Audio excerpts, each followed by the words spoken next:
Assalomu alaykum, hurmatli kuzatuvchilar. Bugun biz siz bilan Buxoro shahar Rusalka orqasidagi 4 qavatli g'ishtli uyning 3-qavatda 3 xonali minimalizm stilda ta'mirlangan uyni ko'rib chiqamiz. Uyimiz maydoni 100 kvadrat metr bo'lib, bu yer birinchi xonamiz.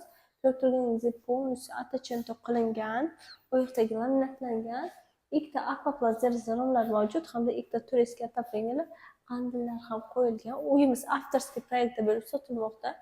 Eshiklar zakaznoy MDF eshiklar. Uyimiz ikki tomonlama bo'lib, hamma xonalar alohida mana bu yerda ham dekoratsiya ishlari olib borilgan koridorimizda. Bu yer oshxonamiz. Oshxonamizda fon berilgan, kafeltilgan konturli isitish tizimi hamda счетчикlar barchasi mavjud.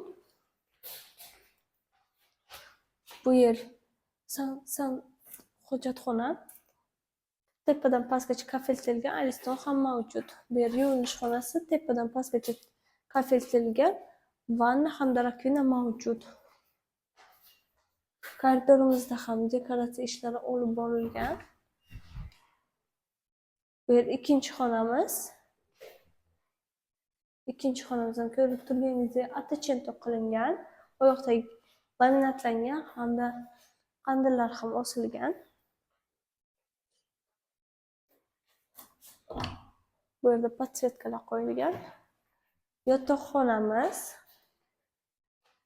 Yotoqxonamizda ko'rib turganingizdek ikkita podsvetka qo'yilgan hamda необычный stilda uyimiz ta'mirlangan bo'lib, bu tomonda garderob sifatida yoki kladovka sifatida ishlatishingiz mumkin. Kichkina xonachamiz ham mavjud. Manzilni eslatib o'taman. Manzil Rusalka orqasidagi 4 qavatli g'ishtli uyning 3-qavatda 3 xonali 100 kvadrat metrga teng bo'lgan uyni avtorskiy proyektdagi uyni